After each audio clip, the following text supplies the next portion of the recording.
Hello everyone, welcome to Disha academy. നമ്മുടെ NTPCയുടെ PYQ സെഷനിലേക്ക് എല്ലാവർക്കും സ്വാഗതം. അപ്പോൾ എന്തായാലും എക്സാംസ് ഒക്കെ അടുക്കാറായിട്ടുണ്ട്. അപ്പോൾ എത്രയും പെട്ടെന്ന് തന്നെ നമുക്ക് കുറേ ക്വസ്റ്റ്യൻസ് ചെയ്ത് പോയാൽ മാത്രമേ നിങ്ങൾക്ക് എന്ത് ചെയ്യത്തുള്ളൂ, നല്ല രീതിയിൽ നിങ്ങൾക്ക് പെർഫോം ചെയ്യാനായിട്ട് പറ്റുള്ളൂ. അപ്പോൾ എന്തായാലും നിങ്ങളുടെ പഠിത്തമൊന്നും ഒഴിവാക്കാതെ തന്നെ നന്നായിട്ട് തന്നെ മുന്നോട്ട് പോകാനായിട്ട് ശ്രദ്ധിക്കുക. അപ്പോൾ നമ്മുടെ മിക്സഡ് GK സെഷനിലേക്ക് എല്ലാവർക്കും സ്വാഗതം. അപ്പോൾ ഫസ്റ്റ് ക്വസ്റ്റ്യൻ നമുക്ക് നോക്കാം. Who was the first deputy chairman of the planning commission of India? ആരാണ് first deputy chairman of the planning commission എന്നാണ് ചോദിക്കുന്നത്. പ്ലാനിംഗ് കമ്മീഷൻ ഓഫ് ഇന്ത്യയെ പറ്റിയിട്ടാണ് ചോദിക്കുന്നത്. ഓക്കെ, അപ്പോൾ എക്കണോമിക് പ്ലാനിംഗ് പോലുള്ള കാര്യങ്ങൾക്ക് വേണ്ടിയിട്ടാണ് നമ്മൾ 5 ഇയർ പ്ലാൻസ് ഒക്കെ ഇൻട്രൊഡ്യൂസ് ചെയ്യുന്നത് ഈ പ്ലാനിംഗ് കമ്മീഷൻ വഴിയാണ്. അപ്പോൾ ആ പ്ലാനിംഗ് കമ്മീഷന്റെ ഫസ്റ്റ് ഡെപ്യൂട്ടി ചെയർമാൻ ആരെന്നാണ് ചോദിക്കുന്നത്. ആ പ്ലാനിംഗ് കമ്മീഷന്റെ ഫസ്റ്റ് ഡെപ്യൂട്ടി ചെയർമാൻ ആരെന്നാണ് ചോദിക്കുന്നത്. അപ്പോൾ അത് ആരാണെന്നാണ് ചോദിക്കുന്നത്. ഡെപ്യൂട്ടി ചെയർമാൻ ആണ്. കാരണം വൈസ് ചെയർപേഴ്സൺ എന്നുള്ളൊരു പദവിയാണ് ചോദിക്കുന്നത്. ചെയർമാൻ ആരാണ്? എക്സ് ഒഫീഷ്യോ ചെയർമാൻ ആരെന്ന് ചോദിച്ചു കഴിഞ്ഞാൽ, എക്സ് ഒഫീഷ്യൽ ചെയർമാൻ ആരെന്ന് ചോദിച്ചു കഴിഞ്ഞാൽ ആരാണ്? അത് ആ സമയത്തെ പ്രൈം മിനിസ്റ്റർ ആണ് അല്ലേ. ഇത് തുടങ്ങുന്ന സമയം 1950 ആ ഒരു കാലഘട്ടത്തിൽ ആരാണ് നമ്മുടെ പ്രൈം മിനിസ്റ്റർ എന്ന് ചോദിച്ചു കഴിഞ്ഞാൽ ജവഹർലാൽ നെഹ്റു ആണ്. ആരാണ്? ജവഹർലാൽ നെഹ്റു ആയിരുന്നു ആ ഒരു ടൈമിലെ നമ്മുടെ പ്രൈം മിനിസ്റ്റർ എന്ന് പറയുന്നത് ജവഹർലാൽ നെഹ്റു ആണ്. അപ്പൊ ഡെപ്യൂട്ടി ചെയർമാനായിട്ട് ആ സമയത്ത് വർക്ക് ചെയ്തത് ആരാണെന്ന് ചോദിച്ചു കഴിഞ്ഞാൽ അത് ആരാണ്? ഗുൽസാരിലാൽ നന്ദയാണ്. ഗുൽസാരിലാൽ നന്ദ ആരാണെന്ന് ചോദിച്ചു കഴിഞ്ഞാൽ നമ്മുടെ ആക്ടിംഗ് പ്രൈം മിനിസ്റ്റർ ആയിട്ട് വർക്ക് ചെയ്ത ആളാണ് കേട്ടോ. Only acting prime minister in Indian history എന്ന് ചോദിച്ചു കഴിഞ്ഞാൽ അത് ആരാണ്? ആക്ടിംഗ് പ്രൈം മിനിസ്റ്റർ ആയിട്ടിരുന്ന ഒരേ ഒരു വ്യക്തി അത് ആരാണ്? ഗുൽസാരിലാൽ നന്ദയാണ്. ആക്ടിംഗ് പ്രൈം മിനിസ്റ്റർ എന്ന് പറഞ്ഞാൽ പ്രൈം മിനിസ്റ്ററിന്റെ അഭാവത്തിൽ, അതായത് പ്രൈം മിനിസ്റ്ററിന് എന്തെങ്കിലും കാരണം കൊണ്ട് മരിക്കുകയോ അല്ലെങ്കിൽ എന്തെങ്കിലും പൊസിഷൻ ട്രാൻസ്ഫർ ആയി കിട്ടുകയോ അങ്ങനെ എന്തെങ്കിലും ചെയ്യുകയാണെങ്കിൽ ആ സമയത്തെ പ്രൈം മിനിസ്റ്റർ ആ ഒരു സമയത്ത് ജസ്റ്റ് ഒരു ആക്ടിംഗ് ആയിട്ട് നിൽക്കാൻ വേണ്ടി മാത്രം ഒരു പ്രൈം മിനിസ്റ്റർ എടുക്കുന്നത്. അതായത് അടുത്ത ഇലക്ഷൻ വിളിക്കുക അല്ലെങ്കിൽ അടുത്തൊരു ആളെ എടുക്കുന്നതിന് മുന്നേ വരെ എന്ത് ചെയ്യേണ്ട, ഒന്ന് റെപ്രസെന്റ് ചെയ്ത് നിൽക്കാൻ വേണ്ടി മാത്രം എടുക്കുന്ന ആളെയാണ് ആക്ടിംഗ് പ്രൈം മിനിസ്റ്റർ എന്ന് പറയുന്നത്. അങ്ങനെ വർക്ക് ചെയ്ത ഒരേ ഒരാൾ ഗുൽസാരിലാൽ നന്ദയാണ്. ആ ആള് തന്നെയായിരുന്നു നമ്മുടെ first deputy chairman of planning commission എന്ന് പറയുന്നത് കേട്ടോ. അപ്പോൾ ഫസ്റ്റ് പ്ലാനിംഗ് കമ്മീഷൻ തുടങ്ങുന്ന സമയത്ത് ഫോം ചെയ്യുന്നത് 1950 ഫോർമുലേറ്റഡ് 5 ഇയർ പ്ലാൻസ്. അതിനുശേഷമാണ് 5 ഇയർ പ്ലാൻസ് ആയിട്ടൊക്കെ അത് തുടങ്ങുന്നത്. അതിന്റെ ചെയർമാൻ എന്ന് പറയുന്നത്, എക്സ് ഒഫീഷ്യൽ ചെയർമാൻ എന്ന് പറയുന്നത് പ്രൈം മിനിസ്റ്റർ ആയിരുന്ന ജവഹർലാൽ നെഹ്റു ആണ്. അതിന്റെ പ്ലാനിംഗ് കമ്മീഷന്റെ ഡെപ്യൂട്ടി ചെയർമാൻ ആരെന്ന് ചോദിച്ചു കഴിഞ്ഞാൽ അതാരാണ്? ഗുൽസാരിലാൽ നന്ദയാണ്. ഗുൽസാരിലാൽ നന്ദ 2 തവണയാണ് ആക്ടിംഗ് പ്രൈം മിനിസ്റ്റർ ആയിട്ടുള്ളത്. ഏതൊക്കെ സമയം എന്ന് ചോദിച്ചു കഴിഞ്ഞാൽ 1964 ജവഹർലാൽ നെഹ്റു മരിക്കുന്ന സമയത്തും, ജവഹർലാൽ നെഹ്റു 1964 മരിക്കുമ്പോഴും, അതുപോലെ തന്നെ 1966 നമ്മുടെ ആര് മരിക്കുന്ന സമയത്ത് ലാൽ ബഹദൂർ ശാസ്ത്രി മരിക്കുന്ന സമയത്തുമാണ് ആക്ടിംഗ് പ്രൈം മിനിസ്റ്റർ ആയിട്ടുള്ളത്? Gulzarilal Nanda acting prime minister ആയതെന്നുള്ളൊരു കാര്യം ശ്രദ്ധിക്കുക. അപ്പോൾ 1964 അതുപോലെ തന്നെ 1966 2 തവണയാണ് ഗുൽസാരിലാൽ നന്ദ എന്താവുന്നത്? ആക്ടിംഗ് പ്രൈം മിനിസ്റ്റർ ആകുന്നതെന്ന് ഒന്ന് ശ്രദ്ധിച്ചോളൂ. അത്രയും കാര്യമാണ് അവിടെ പറയാനുള്ളത് നമുക്ക്. അപ്പോൾ ഇവിടെ ശ്രദ്ധിക്കേണ്ട ഒരു കാര്യം കൂടെ ഉണ്ട്. നമുക്ക് ഈ പുള്ളിക്ക് എന്നാണ് ഭാരതരത്ന കിട്ടിയെന്ന് ചോദിക്കാറുണ്ട്. ഗുൽസാരിലാൽ നന്ദയ്ക്ക് ഭാരതരത്ന കിട്ടുന്ന എപ്പോഴാണെന്ന് ചോദിച്ചു കഴിഞ്ഞാൽ അത് എപ്പോഴാണ്? 1997 എത്രയാണ്? 1997 ഭാരതരത്ന ആർക്ക് കിട്ടുന്നത്? ഗുൽസാരിലാൽ നന്ദയ്ക്ക് കിട്ടുന്നത് കേട്ടോ. അപ്പോൾ ആ ഒരു പോയിന്റും കൂടെ അവിടെ ജസ്റ്റ് ഒന്ന് ആലോചിച്ചോളുക.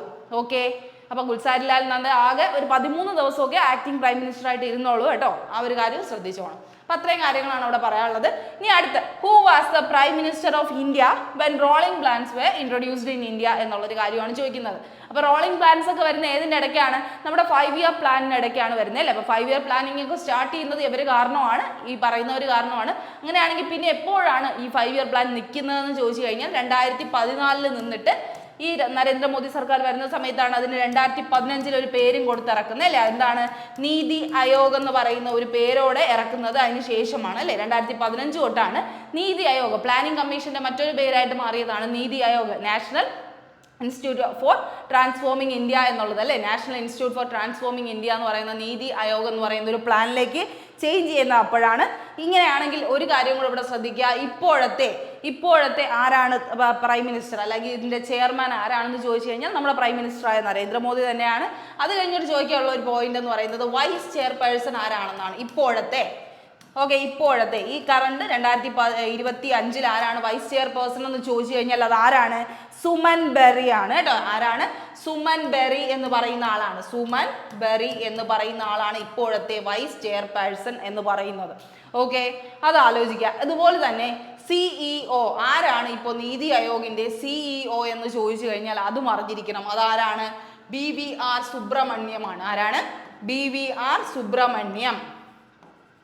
ഓക്കെ, അപ്പോൾ ആ ഒരു 2 പേര് അവിടെ ആലോചിക്കണം. ചെയർമാൻ ആരാണെന്ന് ചോദിച്ചു കഴിഞ്ഞാൽ പ്രൈം മിനിസ്റ്റർ ആയിട്ടുള്ള നരേന്ദ്രമോദിയാണ്. ഡെപ്യൂട്ടി ചെയർമാൻ അല്ലെങ്കിൽ എന്താണ് വൈസ് ചെയർപേഴ്സൺ എന്നറിയപ്പെടുന്നത് സുമൻ ബെറിയാണ്. CEO ഓഫ് നീതി ആയോഗ് എന്ന് ചോദിച്ചു കഴിഞ്ഞാൽ അത് BVR സുബ്രഹ്മണ്യം. ആ 3 പേരുകൾ നിങ്ങളുടെ മൈൻഡിൽ ഉണ്ടായിരിക്കണം. ഓക്കെ, ആ കാര്യം അവിടെ മനസ്സിലാക്കുക. ഇനി എന്താണ് who was the prime minister of India where rolling plans were introduced in India എന്ന് ചോദിക്കുന്ന ക്വസ്റ്റ്യൻ എന്താണ് ആൻസർ പറയുക നമ്മൾ? ആരായിരുന്നു റോളിംഗ് പ്ലാൻ എന്ന് പറയുന്ന ആ ഒരു ആനുവൽ ഹോളിഡേ വന്ന സമയത്ത് ഉണ്ടായിരുന്നതെന്നാണ് ചോദിക്കുന്നത്. ആരാണ്? മൊറാർജി ദേശായി ആണ്. ആരാണ്?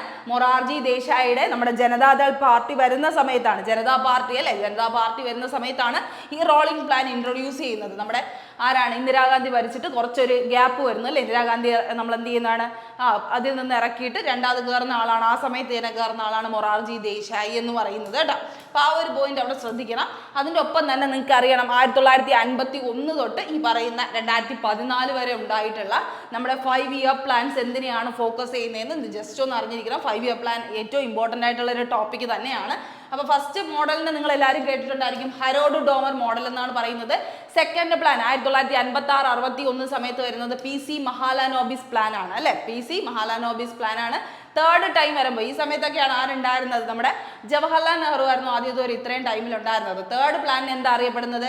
ഗഡ്ഗിൽ യോജന എന്നുള്ളതാണ്, ഗഡ്ഗിൽ യോജന എന്നുള്ളതാണ് കേട്ടോ. അപ്പോൾ ആ ഒരു പേരുകൾ ജസ്റ്റ് ഒന്ന് അറിഞ്ഞിരിക്കണം, ഇതൊക്കെ പല ക്വസ്റ്റ്യൻസ് ആയിട്ട് വരുന്നതാണ്.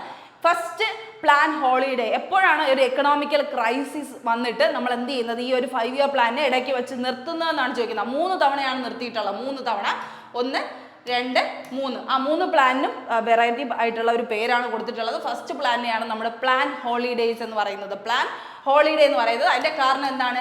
ഇൻഡോ പാക് വാർ കാരണമാണ് കേട്ടോ. ഇന്ത്യയും പാകിസ്ഥാനും തമ്മിലുള്ള അന്നത്തെ വാർ കാരണമാണ് അത് ഉണ്ടാവുന്നത്. പക്ഷേ വർഷം പഠിച്ചു വെക്കണം. പ്ലാൻ ഹോളിഡേയുടെ ഇയർ എന്ന് പറയുന്നത് 1966 തൊട്ട് 69 എന്ന് പറയുന്ന 3 വർഷത്തിൻ്റെ സമയമാണ്. അത് കൃത്യമായി ആലോചിക്കാം. മൂന്നാമത്തെ 5 ഇയർ പ്ലാൻ കഴിഞ്ഞിട്ടാണ് എന്ത് തുടങ്ങുന്നത്, ഈ പറയുന്ന പ്ലാൻ ഹോളിഡേ വരുന്നത്. ആ സമയത്ത് ആരാണ് ഈ പറയുന്ന ഈ ഒരു ആക്ടിംഗ് പ്രൈം മിനിസ്റ്റർ, അതായത് ഈ പറയുന്ന ജവഹർലാൽ നെഹ്റു മരിച്ചു കഴിഞ്ഞിട്ടുള്ള ഒരു സമയമാണ് കേട്ടോ. അതൊന്ന് ശ്രദ്ധിച്ചോണം. ഇൻഡോ പാകിസ്ഥാൻ വാർ കാരണമാണ് നമ്മൾ അന്ന് എന്ത് വരുന്നത്, ഒരു എക്കണോമിക് ക്രൈസിസ് വന്ന് അത് നിർത്തുന്നത് കേട്ടോ. ആ ഒരു കാര്യം കൃത്യമായി മനസ്സിലാക്കിക്കോണം. ആ ഒരു സമയത്ത് വാറും ഡ്രോട്ടും ഇൻഫ്ലേഷൻ പണപ്പെരുപ്പൊക്കെ കൂടി വന്നതുകൊണ്ട് നമുക്ക് എന്ത് ചെയ്യേണ്ടി വന്നു, സ്റ്റോപ്പ് ചെയ്യേണ്ടി വന്നു. ഇനി അടുത്ത് പിന്നെ വന്നു 4th 5 ഇയർ പ്ലാൻ ഉണ്ടായിരുന്നു, 5th ഉണ്ടായിരുന്നു. അത് കഴിഞ്ഞ് ഈ പറയുന്ന 1978-80 പ്ലാനിനെയാണ് നമ്മൾ എന്ത് പറയുന്നത്, റോളിംഗ് പ്ലാൻ എന്ന് പറയുന്നത്. എന്ത് പ്ലാൻ എന്ന് പറയുന്നത്? റോളിംഗ് പ്ലാൻ എന്ന് പറയുന്നത്. ഈ പറയുന്ന 974 5th 5 ഇയർ പ്ലാനിലാണ് നമ്മൾ ഗരീബി ഹട്ടാവോ എന്ന് വെച്ചാൽ പോവർട്ടി ഇറാഡിക്കേഷൻ എന്ന് പറയുന്നത്. ആർക്കും എന്താണ്, ആരും പാവപ്പെട്ടവരാവില്ല എന്നുള്ള ഇന്ദിരാഗാന്ധിയുടെ ടൈമാണ് കേട്ടോ. 1974 എന്നൊക്കെ പറയുന്ന ആ ഒരു ഇന്ദിരാഗാന്ധിയുടെ ടൈം ആയപ്പോൾ 77-ലെ ഇന്ദിരാഗാന്ധിയെ പുറത്താക്കിക്കൊണ്ട്, ബാങ്കൊക്കെ നാഷണലൈസ് ചെയ്ത് പല കാര്യങ്ങൾ കൊണ്ട് ഇന്ദിരാഗാന്ധിയെ പുറത്താക്കി പുതിയൊരു ഭരണകൂടം വരുന്ന ഒരു സമയമായിരുന്നു. അതിൻ്റെ ഭരണകൂടമായിരുന്നു വന്നേ മൊറാർജി ദേശായിയുടെ ജനതാ പാർട്ടിയാണ് ആ സമയത്ത് കയറി വന്നത് കേട്ടോ. ജനതാ പാർട്ടി ഇത് കയറുന്ന ഒരു സമയമാണ് ശരിക്കും പറഞ്ഞാൽ 1977 തൊട്ട് ഈ പറയുന്ന 80 ടൈം വരെ. ശരിക്കും ഈ റോളിംഗ് പ്ലാൻ സംഘടിപ്പിക്കുന്ന ആരാണ്? അന്നത്തെ ആ ഒരു ഫിനാൻഷ്യൽ ക്രൈസിസിനെ മാറ്റാനും ഈ പോവർട്ടി ഇറാഡിക്കേഷൻ ഗരീബി ഹട്ടാവോ എന്ന് പറയുന്ന പ്രോഗ്രാം ഇംപ്ലിമെന്റ് ചെയ്യുന്നതും എല്ലാം ആരാണ്? ഈ പറയുന്ന മൊറാർജി ദേശായിയുടെ ജനതാ പാർട്ടി ആണെന്നുള്ളൊരു കാര്യം മനസ്സിലാക്കിക്കോളാം കേട്ടോ. അപ്പോൾ 5th 5 ഇയർ പ്ലാനിനെ ഒന്ന് ഫ്ലോപ്പ് ചെയ്തിട്ട് 6th 5 ഇയർ പ്ലാനിനെ തുടക്കാൻ വേണ്ടിയിട്ടാണ് അവരിത് ചെയ്യുന്നത്. ഓക്കെ, അത് കഴിഞ്ഞിട്ട് വീണ്ടും ആര് തന്നെയാണ് ഈ 6th 5 ഇയർ പ്ലാൻ വരുമ്പോഴേക്കും വീണ്ടും ആര് തന്നെയാണ് കയറുന്നത്? ഇന്ദിരാഗാന്ധി തന്നെയാണ് വീണ്ടും എന്ത് ചെയ്യുന്നത്, പ്രൈം മിനിസ്റ്റർ ആയിട്ട് കയറുന്നത്. അപ്പോൾ 2 തവണ പുള്ളിക്കാരി എന്ത് ചെയ്തിട്ടുണ്ട്, പ്രൈം മിനിസ്റ്റർ ആയിട്ടുണ്ട്. അതായത് 2 ടെന്യൂറിൽ ഇരുന്നിട്ടുണ്ടെന്നുള്ളൊരു കാര്യം ശ്രദ്ധിക്കുക. മാത്രമല്ല ഒരേ ഒരു വിമൺ പ്രൈം മിനിസ്റ്റർ ആണ് ആരെന്ന് പറയുന്നത്, ഇന്ദിരാഗാന്ധി എന്ന് പറയുന്നത്. 1980 തൊട്ട് 84 വരെ വീണ്ടും എന്ത് ചെയ്തിട്ടുണ്ട്, ഈ പറയുന്ന ടെന്യൂർ ആർക്കുണ്ടായിരുന്നു, ഇന്ദിരാഗാന്ധിക്ക് ഉണ്ടായിരുന്നു. അപ്പോൾ 84 ആര് മരിക്കുകയാണ്, ഇന്ദിരാഗാന്ധി മരിച്ചതിന് ശേഷമാണ് പിന്നെ എന്ത് ചെയ്യുന്നത്, രാജീവ് ഗാന്ധി ഈ ഭരണം എന്ത് ചെയ്യുന്നത്, പ്രൈം മിനിസ്റ്റർ സ്ഥാനത്തേക്ക് കയറുന്നത് കേട്ടോ. അപ്പോൾ ആ കാര്യങ്ങളൊക്കെ മനസ്സിലാക്കണം. അതും കഴിഞ്ഞിട്ട് രാജീവ് ഗാന്ധി മരിക്കുന്ന സമയത്താണ് ഈ ആനുവൽ പ്ലാൻ എന്ന് പറയുന്ന ഒരു പ്ലാനൊക്കെ ഇംപ്ലിമെന്റ് ചെയ്ത് വരുന്നത്. രാജീവ് ഗാന്ധി ഇപ്പോൾ ഈ പറയുന്ന 84 ഇന്ദിരാഗാന്ധി മരിക്കുകയാണ്. ഇന്ദിരാഗാന്ധി മരിച്ചതിന് ശേഷം രാജീവ് ഗാന്ധി കയറുന്നു. രാജീവ് ഗാന്ധി മരിക്കുന്നതിന് ശേഷമാണ് ഒരു ഗ്യാപ്പ് വരുന്നു. ആ സമയത്ത് കുറേ എന്താണ് ഈ പറയുന്ന പോലെ എക്കണോമിക്കൽ ക്രൈസിസ് ഒക്കെ ഉണ്ടാകുന്ന സമയത്ത് ആനുവൽ പ്ലാൻ വീണ്ടും ഇനിഷ്യേറ്റ് ചെയ്യണം. അപ്പോൾ അങ്ങനെ 3 പ്ലാൻസ് ആണ് നമ്മൾ കൊണ്ടുവന്നത്. ഒന്ന് പ്ലാൻ ഹോളിഡേ എന്ന് പറയുന്നത്, രണ്ടാമത്തേത് എന്താണ് നമ്മുടെ റോളിംഗ് പ്ലാൻ എന്ന് എന്നുള്ളത്. മൂന്നാമത്തത് ആനുവൽ ഹോളിഡേ 1990 മുതൽ 92 വരെ 2 ടേം ആയിട്ടാണ്. 90, 91നും 91, 92നും. അത് കൃത്യമായി തന്നെ ശ്രദ്ധിക്കണം കേട്ടോ. അപ്പോൾ 7th 8th 5 ഇയർ പ്ലാനിനും ഇടയിലാണ് ആനുവൽ പ്ലാൻ വന്നത്. എപ്പോഴും ചോദിക്കുന്നതാണ് ആനുവൽ പ്ലാൻ 1990 തൊട്ടുള്ള 1992 വരെ ഉള്ളത് ഏത് 5 ഇയർ പ്ലാൻസിന് ഇടയിലാണ് വന്നതെന്ന് ചോദിച്ചു കഴിഞ്ഞാൽ 7th and 8th ആണെന്നുള്ളൊരു കാര്യം കൃത്യമായി നിങ്ങളുടെ മനസ്സിൽ ഉണ്ടായിരിക്കണം കേട്ടോ. അപ്പോൾ ആ കാര്യങ്ങൾ ശ്രദ്ധിക്കണം. അതുപോലെ തന്നെ ഈ 8th 5 ഇയർ പ്ലാൻ ഈ ഒരു സമയമൊക്കെ വരുന്ന സമയത്ത് ആരാണ് നമ്മുടെ പ്രൈം മിനിസ്റ്റർ എന്ന് ചോദിച്ചു കഴിഞ്ഞാൽ ആരാണ്? പേയ്മെന്റ് ക്രൈസിസ് കൊണ്ടാണ് ശരിക്കും ഈ ആനുവൽ പ്ലാൻ വരുന്നത് കേട്ടോ. പേയ്മെന്റ് ഒരുപാട് ഇഷ്യൂസ് ഉണ്ടായിട്ട് നമുക്ക് പൈസ ഇല്ലാതെ വന്ന ഒരു സമയത്താണ് നമ്മൾ അങ്ങനെ ഒരു എക്കണോമിക്കൽ തിരുത്തുണ്ടാക്കുന്നത്. ഈ സമയത്ത് ആരാണ് നമ്മുടെ പ്രൈം മിനിസ്റ്റർ എന്ന് ചോദിച്ചു കഴിഞ്ഞാൽ ആരാണ്? PV നരസിംഹ റാവു ആണ് കേട്ടോ. ആരായിരുന്നു എന്ന് ചോദിച്ചു 8th 5 ഇയർ പ്ലാനിൽ ആരായിരുന്നു ഉണ്ടായിരുന്നതെന്ന് ചോദിച്ചു കഴിഞ്ഞാൽ PV നരസിംഹ റാവു ആണ്. ആരാണ്? PV നരസിംഹ റാവു ആണ്.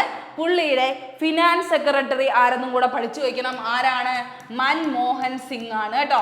ഫൈനൽ നമ്മുടെ ഈ ഒരു സമയത്തൊക്കെ ഉള്ള പ്രൈം മിനിസ്റ്റർ ആയിരുന്നു മൻമോഹൻ സിംഗ്. അപ്പോൾ മൻമോഹൻ സിംഗിനെയും കൂടെ നിങ്ങൾ ഓർമ്മിക്കണം. അന്ന് PV നരസിംഹ റാവുവിൻ്റെ ഫിനാൻസ് സെക്രട്ടറി ആയിരുന്നു 8th 5 ഇയർ പ്ലാനിൽ. ആരെന്ന് പറയുന്നത്? മൻമോഹൻ സിംഗ് എന്ന് പറയുന്നത് കേട്ടോ. 8th 5 ഇയർ പ്ലാനിൽ ആരാണെന്ന് ചോദിച്ചു കഴിഞ്ഞാൽ എന്താണ്? ഫിനാൻസ് സെക്രട്ടറി മൻമോഹൻ സിംഗും അതുപോലെ PV നരസിംഹ റാവു ആണ് അന്നത്തെ പ്രൈം മിനിസ്റ്റർ ആയിരുന്നു. അവരാണ് എന്ത് ഇൻട്രൊഡ്യൂസ് ചെയ്യുന്നത്?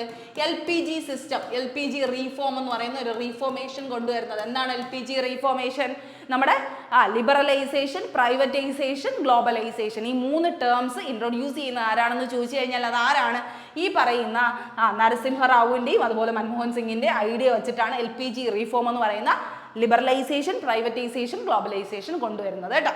അപ്പം അത്രയും പോയിന്റ്സ് അവിടെ ജസ്റ്റ് ഒന്ന് ചിന്തിക്കുക. ഇതൊക്കെ കഴിഞ്ഞിട്ട് 12ാമത്തേക്ക് ഈ ഒരു സമയമൊക്കെ ആരായിരുന്നു നമ്മുടെ പ്രൈം മിനിസ്റ്റർ എന്ന് ചോദിച്ചു കഴിഞ്ഞാൽ മൻമോഹൻ സിംഗ് ആയിരുന്നു. 2004 തൊട്ട് 12 വരെയൊക്കെ ഇരുന്നത് മൻമോഹൻ സിംഗ് ആണ് കേട്ടോ. ആ കാര്യങ്ങളൊക്കെ കൃത്യമായിട്ട് തന്നെ നിങ്ങൾ ജസ്റ്റ് ഒന്ന് അറിഞ്ഞിരുന്നാൽ മതി. ഞാൻ ജസ്റ്റ് പറഞ്ഞു പോയതാണ്. അപ്പം ഇത്രയും പോയിന്റ്സ് നിങ്ങളുടെ മൈൻഡിൽ ഓർമ്മ ഉണ്ടായിരിക്കണം.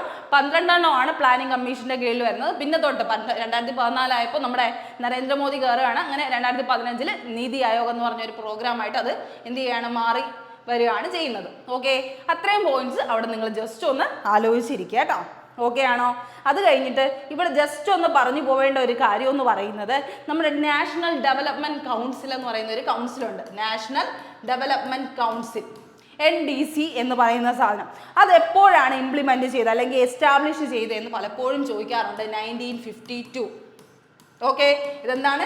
നാഷണൽ ഡെവലപ്മെന്റ് കൗൺസിലാണ്. നാഷണൽ ഡെവലപ്മെന്റ് കൗൺസിൽ 1952 ഇതെന്തിനാണെന്ന് ചോദിച്ചു കഴിഞ്ഞാൽ 5 ഇയർ പ്ലാനിലെ പല കാര്യങ്ങളും അപ്രൂവ് ചെയ്യുന്ന ആരെന്ന് ചോദിച്ചു കഴിഞ്ഞാൽ അത് ആരാണ്? നാഷണൽ ഡെവലപ്മെന്റ് കൗൺസിൽ ആണെന്നുള്ളൊരു കാര്യം കൃത്യമായി തന്നെ മനസ്സിലാക്കിക്കോളുക. നാഷണൽ ഡെവലപ്മെന്റ് കൗൺസിൽ ആരാണ് ഇംപ്ലിമെന്റ് ചെയ്തിരിക്കുന്നതെന്ന് ചോദിച്ചു കഴിഞ്ഞാൽ 1952 എസ്റ്റാബ്ലിഷ് ചെയ്ത ഒരു സംഘടനയാണ്. എന്തിനു വേണ്ടിയെന്ന് ചോദിച്ചു കഴിഞ്ഞാൽ 5 ഇയർ പ്ലാനിനെ അപ്രൂവ് കൊടുക്കുക, ഫൈനൽ അപ്രൂവൽസ് കൊടുക്കുന്നത്, ഓരോ കാര്യങ്ങൾക്ക് അപ്രൂവൽസ് കൊടുക്കുന്നത് ഇവരാണെന്ന കാര്യം മനസ്സിലാക്കുക. നെക്സ്റ്റ് ക്വസ്റ്റ്യനിലേക്ക് കടക്കാം. The Jayakwadi project which is one of the largest irrigation project is one the river ഏതെന്നാണ് ചോദിക്കുന്നത്. Jayakwadi project which is one of the largest irrigation project is on the river. Jayakwadi project എന്നാണ് ഇതിന്റെ പേര് കേട്ടോ. ഈ project ഏത് നദിയിലാണെന്നാണ് ചോദിക്കുന്നത്. ഏത് റിവർ സിസ്റ്റത്തിലാണ് ഈ ഒരു പ്ലാൻ ഉള്ളതെന്നാണ് ചോദിക്കുന്നത്. ഓക്കെ, ഏതിലാണുള്ളതെന്നാണ് ചോദിക്കുന്നത്. ഇതിന്റെ മറ്റൊരു പേരുണ്ട് പൈത്തൻ എന്ന് പറയുന്നു. പൈത്തൻ പ്രോജക്റ്റ് എന്ന് പറയും. Python project. പൈത്തൻ എന്ന് പറയുന്ന ഒരു സ്ഥലമാണ്. അത് ശരിക്കും പറഞ്ഞാൽ മഹാരാഷ്ട്രയിൽ വരുന്ന ഒരു സ്ഥലമാണ്. അപ്പോൾ മഹാരാഷ്ട്രയുടെ സ്ഥലത്താണ് ജേക്ക് വാഡി പ്രോജക്റ്റ് ഉള്ളത്. ഇത് ഏത് നദിയുടെ കുറുകെയാണെന്ന് ചോദിച്ചു കഴിഞ്ഞാൽ നമ്മുടെ ഗോദാവരിയിലാണ് കേട്ടോ. എവിടെയാണ്? ഗോദാവരി നദിയുടെ കീഴെയാണ് ഏതുള്ളത്? ജേക്ക് വാഡി പ്രോജക്റ്റ് അല്ലെങ്കിൽ പൈത്തൻ പ്രോജക്റ്റ് എന്ന് പറയുന്ന ഈ പ്രോജക്റ്റ് നിലനിൽക്കുന്ന ഏതിലാണ്? ഈ പറയുന്ന നമ്മുടെ സെക്കൻഡ് ലാർജസ്റ്റ് റിവർ എന്നറിയപ്പെടുന്ന ഗോദാവരിയിലാണ്. ഗോദാവരി എന്തെന്നാണ് നമ്മൾ പറയുന്നത്?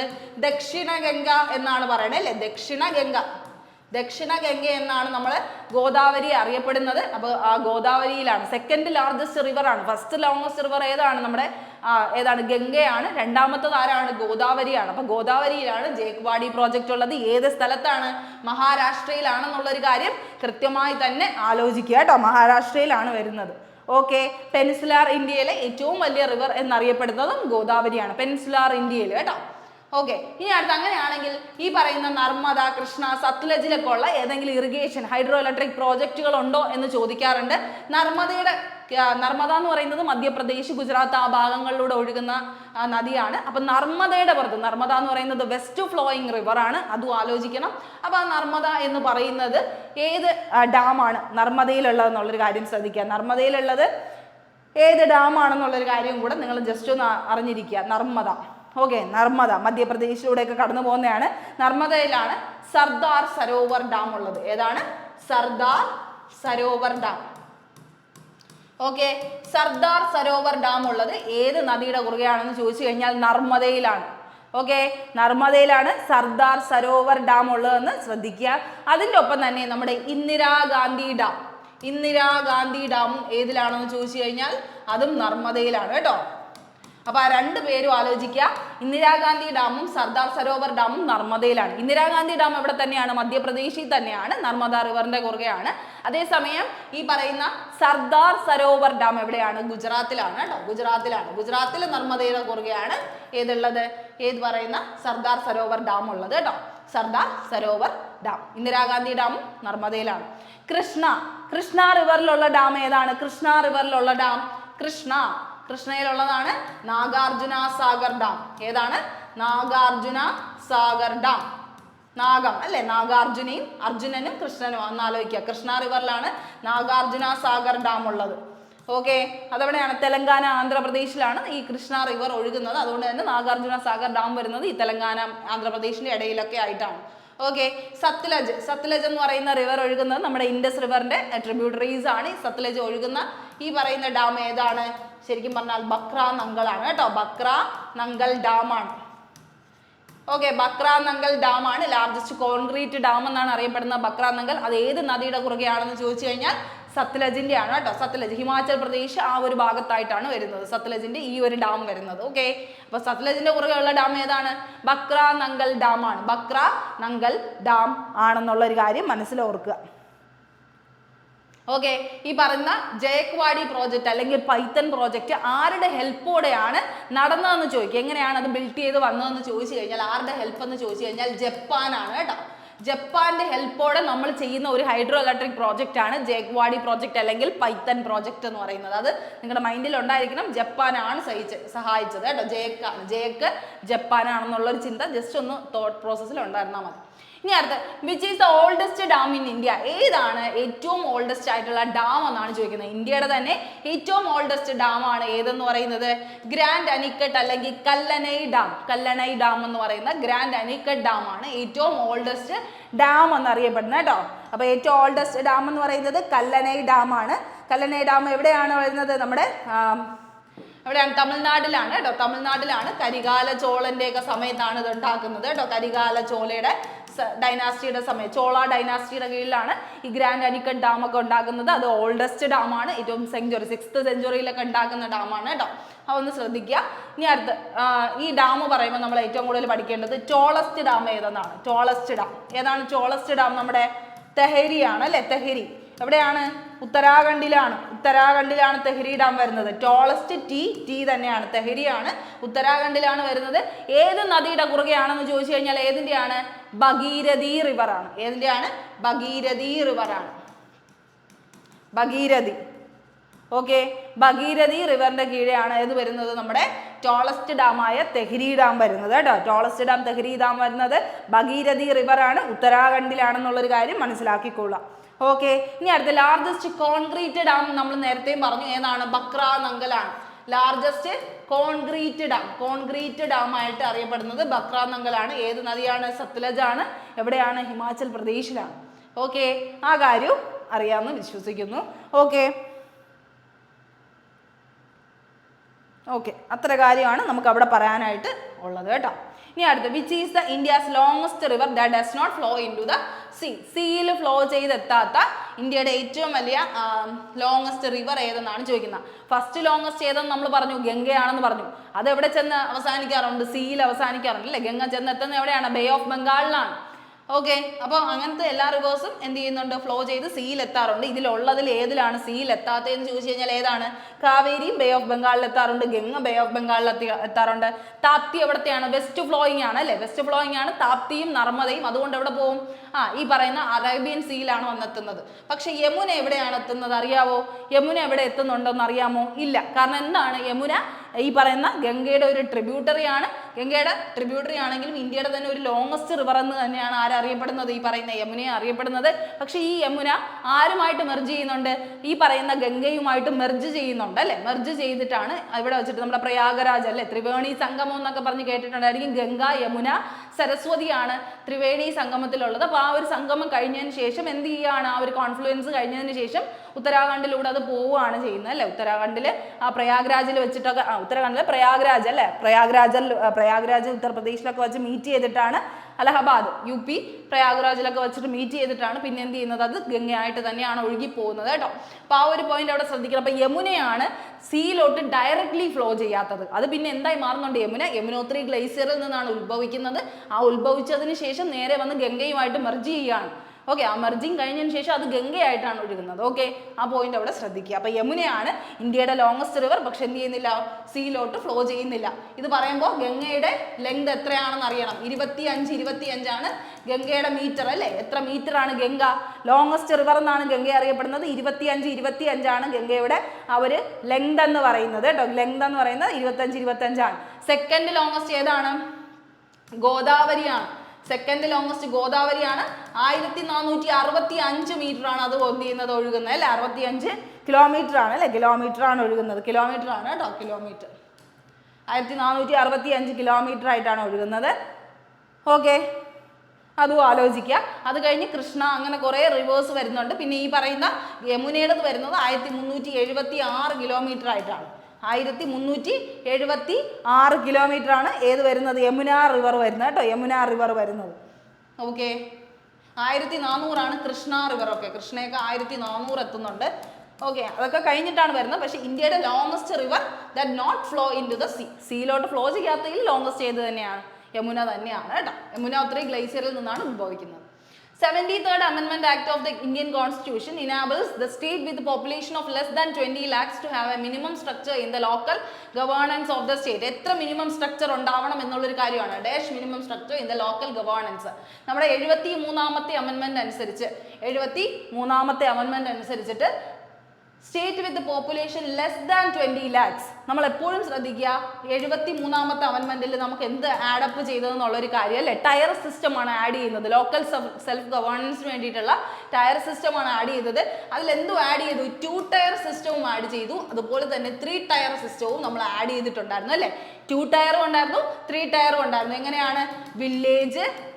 വില്ലേജ് അതുപോലെ പഞ്ചായത്ത് എന്ന് പറയുന്നത് ശരിക്കും പറഞ്ഞാൽ നമ്മുടെ ഇന്റർമീഡിയറ്റ് ആയിട്ടുള്ള ഒരു പ്ലേസ് ആയിട്ടാണ് പറയുന്നത്. ഇന്റർമീഡിയറ്റ് സെഷനാണ് വില്ലേജ്, ഇന്റർമീഡിയറ്റ്, അത് കഴിഞ്ഞിട്ട് ഏതാണ്? ഡിസ്ട്രിക്റ്റ്. ഇങ്ങനെ 3 ടയർ ആയിട്ടാണ് തിരിച്ചിട്ടുള്ളത്. ഇതിൽ നമ്മൾ ഒരു കണ്ടീഷൻ സാറ്റിസ്ഫൈ ചെയ്യണമായിരുന്നു. ലെസ് ദാൻ 20 lakhs, 20 ലക്ഷത്തിൽ താഴെയുള്ള ആൾക്കാരുടെ ഇടയിൽ എന്ത് മതി? 20 ലക്ഷത്തിൽ താഴെ ഉള്ളൂ. അതുകൊണ്ട് അവിടെ എന്തിന്റെ ആവശ്യമുള്ളൂ? 2 ടയർ സിസ്റ്റത്തിന്റെ ആവശ്യമേ ഉള്ളൂ. 2 ടയർ സിസ്റ്റത്തിന്റെ ആവശ്യം, അതായത് ഇന്റർമീഡിയറ്റ് വേണ്ട, പഞ്ചായത്തും ഡിസ്ട്രിക്റ്റും മാത്രം മതി. പഞ്ചായത്ത് എന്ന് ഉദ്ദേശിക്കുന്നത് ശരിക്കും ഗ്രാം പഞ്ചായത്താണ്. ഇന്റർമീഡിയറ്റ് എന്ന് പറയുന്നത് പഞ്ചായത്താണ്. ഈ വില്ലേജും അതുപോലെ ഡിസ്ട്രിക്റ്റും മാത്രം മതി, പഞ്ചായത്ത് വേണ്ട എന്നുള്ളതാണ് 2 ടയർ സിസ്റ്റത്തിൽ. ഓക്കെ, ഈ വില്ലേജ് എന്ന് പറയുന്നത് ഏതാണ്? ഗ്രാം പഞ്ചായത്താണ്. കേട്ടോ. 3 കണ്ടീഷനായിട്ട് തിരിച്ചു എന്ന് പറഞ്ഞില്ലേ. 1 ഗ്രാമപഞ്ചായത്ത്, പഞ്ചായത്ത് ഇന്റർമീഡിയറ്റ് എന്ന് പറയുന്നത് എന്താണ്? ഈ പറയുന്ന പഞ്ചായത്ത് സമിതിയാണ്. അത് കഴിഞ്ഞ് ഡിസ്ട്രിക്റ്റ് എന്ന് പറയുന്നത് ഏതാണ്? ജില്ലാ പരിഷത്താണ്. ജില്ലാ പരിഷത്ത് എന്ന് പറഞ്ഞ് കേട്ടിട്ടില്ലേ? ജില്ലാ പരിഷത്ത്. ഈ 3 ആയിട്ടാണ് നമ്മൾ 3 ടയർ ആയിട്ടാണ് തിരിച്ചിട്ടുള്ളത്. ഒന്ന് എന്താണ്? ഗ്രാമപഞ്ചായത്താണ്. രണ്ടാമത്തത് പഞ്ചായത്ത് സമിതിയാണ്. മൂന്നാമത്തത് എന്താണ്? ജില്ലാ പരിഷത്താണ്. അതായത് village, intermediate, district. Village, intermediate, district ആണ്. 3 ടയർ സിസ്റ്റം ആണെങ്കിൽ വില്ലേജ്, ഇന്റർമീഡിയറ്റ്, ഡിസ്ട്രിക്റ്റ് കാണും. 2 ടയർ സിസ്റ്റം ആണെങ്കിൽ ഇന്റർമീഡിയറ്റ് കാണൂല, വില്ലേജും ഡിസ്ട്രിക്റ്റും മാത്രമേ കാണുള്ളൂ. അതിനൊരു കണ്ടീഷനാണ് ലെസ് ദാൻ 20 ലക്ഷം ഉള്ളിടത്ത് എന്താണ്? 2 ടയർ സിസ്റ്റം മതി. അതേസമയം മോർ ദാൻ 20 lakhs ഉള്ള സ്ഥലത്താണെങ്കിൽ, അവിടെ എന്ത് വേണം? അവിടെ 3 ടയർ സിസ്റ്റം വേണം. 3 ടയർ സിസ്റ്റം ഉണ്ടായിരിക്കണം. അപ്പോൾ ആ ഒരു പോയിന്റ് കൃത്യമായി തന്നെ ശ്രദ്ധിക്കുക. 3 tier system more than 20 lakhs 2 tier system ആണെങ്കിൽ ലെസ് ദാൻ 20 lakhs ആണ് കേട്ടോ. അതാണ് ഇവിടെ ചോദിച്ചിരിക്കുന്നത്. Population of less than 20 lakhs to have a minimum എത്ര സ്ട്രക്ചർ ആണ് വേണ്ടത്? ലെസ് ദാൻ 20 ആണെങ്കിൽ 2 ടയർ സിസ്റ്റം ആണ് കേട്ടോ. ലെസ് ദാൻ 20 ആണെങ്കിൽ 2 ടയർ സിസ്റ്റവും മോർ ദാൻ 20 ആണെങ്കിൽ 3 ടയർ സിസ്റ്റവുമാണ് അവിടെ എന്ത് ചെയ്യേണ്ടത്? കൊണ്ടുവരേണ്ടത് കേട്ടോ. അപ്പോൾ 73rd അമെൻമെന്റ് ആക്ട് ആണ്. എന്നാണ്?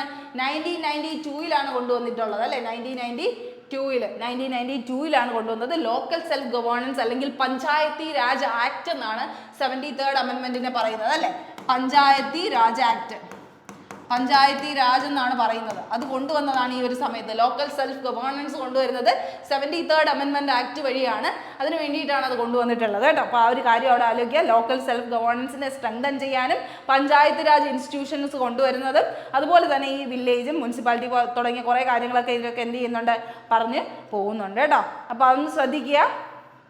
ഓക്കെ, ഇനി അടുത്ത ക്വസ്റ്റ്യൻ ശ്രദ്ധിക്കാം. ദ 73rd കോൺസ്റ്റിറ്റ്യൂഷൻ അമെൻമെന്റ് act has been inserted in the constitution in which part and schedule? ഏത് പാർട്ടും ഏത് ഷെഡ്യൂളിലുമാണ് 73rd കോൺസ്റ്റിറ്റ്യൂഷൻ അമെൻമെന്റ് ആക്ടിലൂടെ കൊണ്ടുവന്നതെന്നാണ് ചോദിക്കുന്നത്. ഏതൊക്കെയാണ് കൊണ്ടുവന്നത്? നമ്മുടെ പാർട്ട് 9 അതുപോലെ തന്നെ ഷെഡ്യൂൾ 11 ആണ് അല്ലേ? പാർട്ട് 9 ഷെഡ്യൂൾ 11 അല്ലേ നമുക്ക് കൊണ്ടുവന്നത്? പാർട്ട് 9 243 ആർട്ടിക്കിൾ എത്ര തൊട്ടാണ്? 240 തൊട്ട് 43 തൊട്ട് 243 വരെയാണ് കൊണ്ടുവരുന്നത്. പാർട്ട് 9 ഷെഡ്യൂൾ 11 കൊണ്ടുവരുന്നത്. പഞ്ചായത്ത് എന്ന് പറയുന്ന ഒരു സംഭവമാണ് കൊണ്ടുവരുന്നത് അല്ലേ?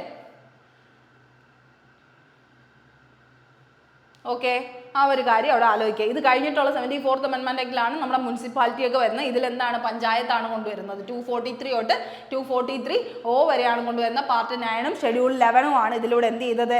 ആഡ് ചെയ്തതെന്നുള്ളൊരു കാര്യം ആലോചിക്കുക കേട്ടോ. ആലോചിക്കുക. ഇനി അടുത്ത question. Which commission was appointed in 1983 to oversee the centre and state relation in India? സെന്ററിനെയും സ്റ്റേറ്റ് റിലേഷനെ പറ്റിയിട്ട് സംസാരിക്കുന്ന 1983 ഏത് കമ്മീഷൻ എന്നാണ് ചോദിക്കുന്നത്. ഏത് കമ്മീഷനാണ് 1983 കൊണ്ടുവന്നത്? എന്തിനെ കുറിച്ച് പറയുന്ന? സെന്ററിന്റെയും സ്റ്റേറ്റിന്റെയും റിലേഷൻഷിപ്പിനെ പറ്റിയിട്ട് പറയുന്നത്. ഇന്റർ സ്റ്റേറ്റ് കൗൺസിലൊക്കെ കൊണ്ടുവരുന്നത് ഏത് വഴിയാണ്? സർക്കാരിയ കമ്മീഷൻ. ഏത് കമ്മീഷൻ? സർക്കാരിയ കമ്മീഷൻ. ആരാണ് കൊണ്ടുവന്നത്? RS സർക്കാരിയ എന്ന് പറയുന്നത് ഫോമർ ചീഫ് ജസ്റ്റിസ് ആയിരുന്നു. RS സർക്കാരിയ പുള്ളിയാണ് എന്ത് ചെയ്യുന്നത്? ഇതിന് നേതൃത്വം കൊടുക്കുന്നത്. 1983 സെന്ററിനും സ്റ്റേറ്റിനും വേണ്ടിയിട്ട് എന്ത് വേണം? ഒരു കമ്മീഷൻ ഉണ്ടാവണം എന്നുള്ളൊരു രീതിയിൽ അല്ലേ? സെന്ററിന്റെയും സ്റ്റേറ്റിന്റെയും ഇന്റർ റിലേഷൻഷിപ്പ്, അവരുടെ ഒരു ഇന്റർ സ്റ്റേറ്റ് കൗൺസിൽ അല്ലെങ്കിൽ സെൻട്രൽ സ്റ്റേറ്റ് കൗൺസിലിന് വേണ്ടിയിട്ടുള്ള ഒരു സംഭവമൊക്കെ ഇൻവോൾവ് ചെയ്യുന്നത് ഈ സർക്കാരിയ കമ്മീഷൻ വഴിയാണ്. ഏത് കമ്മീഷൻ? സർക്കാരിയ കമ്മീഷൻ 1983 കൊണ്ടുവന്നത്. ഇതിന്റെ ഫോമൽ എഗ്രിമെന്റ് അല്ലെങ്കിൽ റിപ്പോർട്ട് സബ്മിറ്റ് ഒക്കെ ചെയ്യുന്നത് 1988 കേട്ടോ.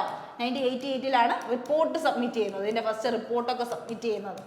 ഓക്കെ, ആ പോയിന്റ് അവിടെ ജസ്റ്റ് ഒന്ന് ആലോചിക്കണം കേട്ടോ. ജസ്റ്റ് ഒന്ന് ആലോചിക്കണം.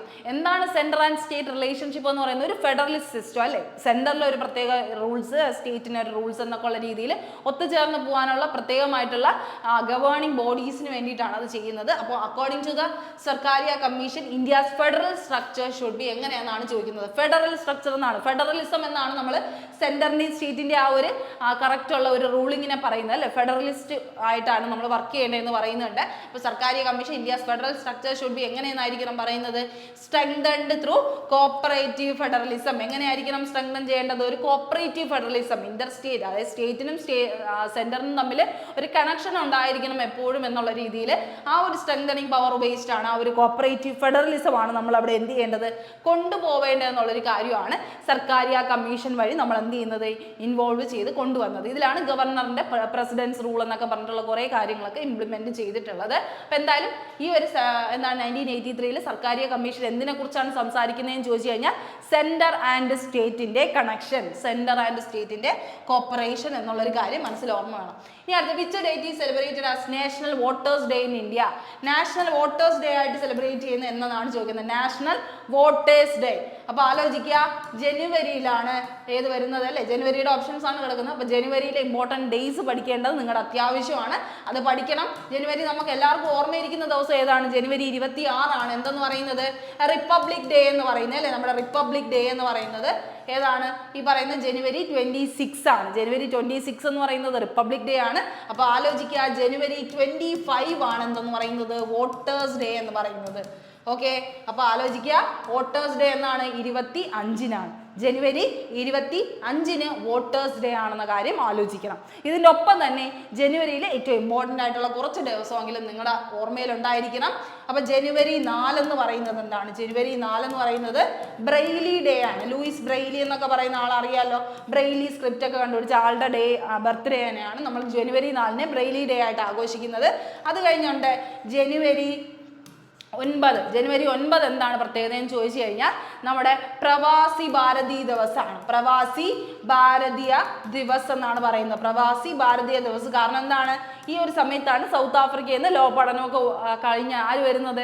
ഗാന്ധിജി ഇന്ത്യയിലേക്ക് തിരിച്ചു വരുന്നത്. അതുകൊണ്ടാണ് ജനുവരി 9 എന്ന് പറയുന്നത് പ്രവാസി ഭാരതീയ ഡേ എന്ന് നമ്മൾ എന്ത് ചെയ്യുന്നത്? വിശേഷിപ്പിക്കുന്നത് കേട്ടോ. പ്രവാസി ഭാരതീയ ഡേ ആണ് ജനുവരി 9 എന്ന് പറയുന്നത്. ജനുവരി 10 എന്ന് പറയുന്നത് എന്താണ്? 10 ഹിന്ദി ഡേ ആണ്. എന്താണ്? ഹിന്ദി ഡേ ആണ് കേട്ടോ. ഹിന്ദി ഡേ. അപ്പോൾ ജനുവരി 4 Braille day, 9 Pravasi Bharatiya day, 10 എന്ന് പറയുന്നത് ഹിന്ദി ഡേ ആണ്. പിന്നെ നിങ്ങൾക്ക് എല്ലാവർക്കും അറിയുന്ന പോലെ ജനുവരി 12-ഉം 15. ജനുവരി 12-ഉം 15. 12 എന്താണ്? യൂത്ത് ഡേ ആണ്. യൂത്ത് ഡേ അറിയാലോ. സ്വാമി വിവേകാനന്ദന്റെ ബർത്ത് ആനിവേഴ്സറി ആണ് യൂത്ത് ഡേ ആയിട്ട് സെലിബ്രേറ്റ് ചെയ്യുന്ന. ജനുവരി 15 എന്താണ്?